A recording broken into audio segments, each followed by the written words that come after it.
Hello, my name is Miller, and this is my dad, Nicholas. Um, and today I'm going to interview him about 9/11, and this is for a school project. So, how old were you when or when 9/11 happened? I was 18 years old. Where and how did you hear of these attacks? I was just waking up to go to work, like from an alarm, and I had a roommate who works third shift. So he was like already on the couch eating dinner since his like time was reversed, like because he works 6 p.m. to 6 a.m. He got home and he's like dinner time 6 a.m. So he was eating food, and then as I was like waking up, I hear him say, "Holy crap!" And then I come out, and as he was watching the news, the first plane had already run into the tower. Mm. Where were you? I was at the place that I was renting at the time.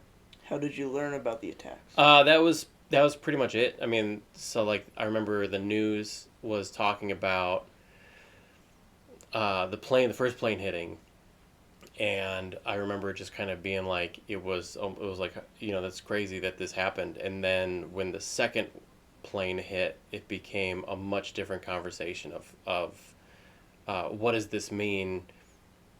It really kind of became apparent that it was probably on purpose, but it was still speculation at that point. So that really was like the big takeaway was like, how could this happen twice? And then as the day went on, and then we heard about, especially the Pentagon. The Pentagon was the big one because I remember that they were starting to land planes, and then the Pentagon got hit, and it was like, okay, something's definitely happening here. Did your feelings change that day, and how did they change? Yeah, I went to work. At the Where time, where'd you work? I was working at an apartment complex. I just become a leasing agent for a different company. I just had started that job, so I was supposed to be in training that day. I wasn't training that day, and I remember the teacher of the class being like, "I know today seems kind of weird to have this, but like let's push forward." But then, even as we were like learning about the stuff we had to learn to do the job, it was kind of like you could tell it was always in the back of everybody's mind of like, what does this mean? What's going on? What are we doing? Especially we were in a room with no windows, no. It was just like a conference room, but nothing to the outside world. So a lot of it was like, let's take a break. And then as soon as we took a break, everyone was like, let's go to the news and see what's happening. So I remember as the day went on, like we tried to keep learning what we were supposed to for the job, but like you had this thing in the back of your mind the whole day, especially being so isolated that it kind of just became very draining because we just kept thinking about like what's going on with that, what's going, like there's something way more important happening than learning how to write a lease for somebody. So it was definitely draining, and by the time I went home I was just like, man, it's a lot, because there's a lot of emotion to process pretty quickly, and then just not knowing really what was happening at the time just put a lot of like, it uses way more processing power in your brain than I'm used to using. Did your daily life change after 9/11? Yes, at least for the short term. So we were in Arizona at the time, and when you live in like the Phoenix metro area, there's always planes going overhead. Especially, so I worked in Tempe, which is it's the city that is just right on the outskirts of Sky Harbor Airport, the big airport in Phoenix. So it's constant. You never don't see planes flying over there. So after the day after the attacks, I went back and I had to go like hand out notices and things to residents. I was walking around the whole apartment complex, and it was huge.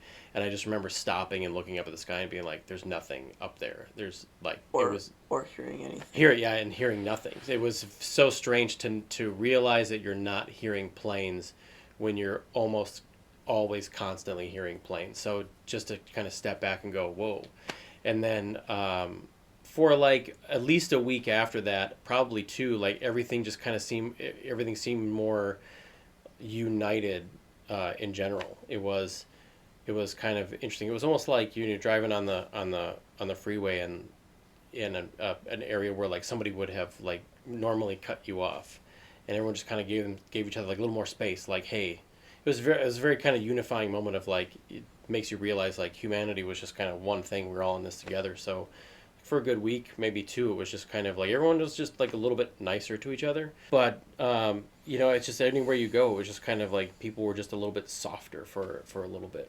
Did you notice any changes in travel, school, or safety procedures after 9/11? Big time. So I wasn't in school.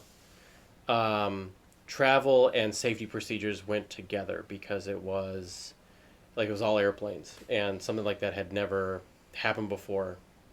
So it's weird now to think about how prior to that, there was no full body scanners anywhere. Scanning your luggage now is pretty commonplace. There was none of that. Yeah, that's a full body scanner.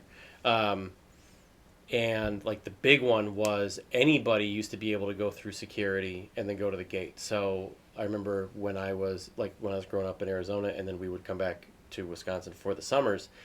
Whoever we were being picked up by, we would walk off the plane, and they were right there. Like at whatever, it didn't matter the age. Like we'd get off the plane, and then they're right there, and then we'd fly home from vacation back to Arizona, and there's the grandparents, your grandparents, not mine.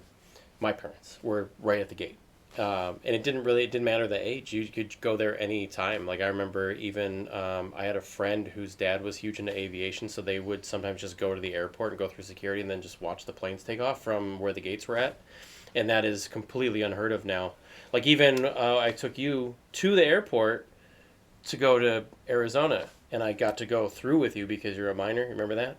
And like that felt weird because I hadn't done that in 20 years. So that was strange, but that was definitely the big one. There was a little rash of other things later, like taking off your shoes. I don't think that was right away, but then that showed up too. But it was that was kind of the biggest ones in terms of like other travel. I didn't really have anything. Like roads seemed fine. Like we're in Arizona, so it wasn't like a hot ticket, nothing like huge. But air travel is definitely the big one. Are there any particular images, news clips, or sounds you remember from 9/11? Well, it's funny you say sounds because the lack of sound was really like what it was a couple days after. But images, yes, there's one image that's pretty famous of a guy that had jumped from the towers and was just going headfirst in the ground, and that one was kind of burned into my memory for quite a while. That's really the biggest one. Okay, well, I have a question for you. Is there anything that you're interested in? Hi. From my experience on that, is there any like holes in your knowledge that you think that I could? No, I was actually surprised on how much you were talking about because I didn't know that much because of these questions. So this helped. All right, cool.